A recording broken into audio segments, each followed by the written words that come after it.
त्याची खूप तो क्रूर पण आहे, पण तो असा खोडसळ पण आहे. मुंजा तसाच आहे, कारण आपल्या दंतकथेतला मुंजा पण तसाच आहे, कारण तो लहान मुलगा आहे.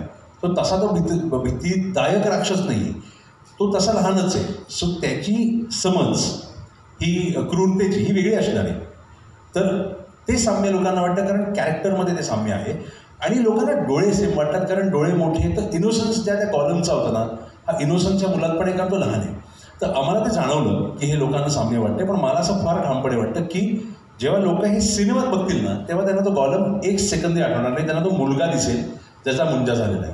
कारण तो मुलगा, त्या मुलाने फार उत्तम काम केलं आहे. आपला कोल्हापूरचा मुलगा आहे तो, त्याची पहिली फिल्म आहे. लहान मुलगा आहे तो. आणि त्याचं गोट्या जो आपल्याला दिसतो, तो जेव्हा मरायच्या आधी गोट्या असतो, तो गोट्या कोकणातला राहणारा, तो गोट्या आम्ही जेव्हा त्याच्याबरोबर पहिलं शूट केलं, मग मुंजा शूट केला, तर आम्हाला तो इतका आवडला की मी म्हटलं की हाच मुंजावरून वापरू, ह्यालाच आपण ह्याचं व्हर्जन मुंजात CGमध्ये VFXमध्ये बनवू. आणि ते तेच झालेलं आहे. सो तुम्ही फिल्म बघितल्यावर तुम्हाला कळेल की हे गॉलमची इमिजिएट कंपॅरिझन होते, कारण ते दृश्य तसं दिसतं. कारण ऑल्सो पहिल्यांदा आपण बघतोय की एक CGमध्ये बनलेलं कॅरेक्टर आहे आणि गॉलम ही CGमध्ये बनलेलं कॅरेक्टर होतं. नाही, मग तो तुम्ही जो हा राक्षस केलेला आहे, तो सदाशिवपेठी राक्षस म्हणायचा की बाळी वगैरे असं तुम्ही ठेवलंय? म्हणजे नाही, ते मुंजेचं नाही. आता सदाशिवपेठी म्हटलं तर तुम्ही त्यांच्या सगळ्या पेशव्यांची पण मुंजेच झाली होती ना. आता त्यांना सगळ्यांना त्यांनी जानवं आणि बिगबाळी ही कोकणामध्ये अजूनही काही लोक घालतात. त्या काळात म्हणजे आम्ही जो काळ दाखवतोय, ज्या काळातला हा मुलगा होता, तो काळ तर वेगळाच होता. म्हणजे तेव्हा ती बिगबळी घालणं किंवा जानवं घालणं आणि ते लहान मुलांना त्यांचा बटू करून ते गावात फिरायची भिक्षा मागत, तर ते आपण पाहिलेले आणि सिनेमांमध्ये पण पाहिलेले. तर तिथल्या त्याच मुलाचं वर्जन आहे. म्हणजे तोच मरतो तो मुंजा होतो, तर ते एकदम कपडे बदलून मुंजा होणार नाही का? म्हणजे कथेची गरज होती म्हणून तुम्ही तो करेक्ट, कथेची गरज होती म्हणून ते होतं. आणि ऑल्सो आम्हाला असं वाटलं की हे युनिक मराठी, याच्यातला महाराष्ट्रीयन एलिमेंट काय आहे, हा का वेगळा आहे, हा का महाराष्ट्रात आलेला आहे. काही काही छोट्या छोट्या गोष्टी असतात ना, हे लोक पिकअप करतात. कारण हे तुम्हाला महाराष्ट्रात म्हणजे भारतात कधीच असं काही बघायला मिळत नाही. ती बिगबाळी घातलेला आणि जानवं घातलेला मुलगा असा भारतात नाही दिसत. हा खूप त्यातला मराठीपणा आहे. आणि मी हे नक्की सांगेन की ही फिल्म पुण्यात आणि कोकणात घडते. तर पुणं हे त्यातलं खूप मोठं कॅरेक्टर आहे आणि कोकण हे त्यापेक्षाही मोठं कॅरेक्टर आहे.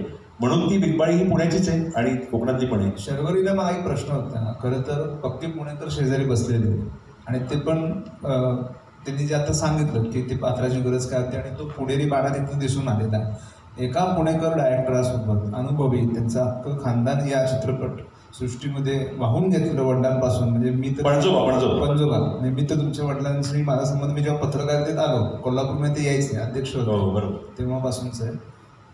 अशा व्यक्तींसोबत काम करताना काय अनुभव आला? मी खरं सांगू का, असं घरासारखं वातावरण होतं. कारण पहिल्यांदाच सेटवरती मी डिरेक्टरशी मराठीत बोलत होती आणि मी घरी मराठीतच बोलते. आणि माझ्या मित्रमैत्रिणी जे कोण मुंबईमध्ये राहतात त्यांचं पण असं हिंदी पण थोडं मराठी इन्फ्लुएन्सचंच असतं ॲक्च्युली. तर मला ॲक्च्युली खूप असा एक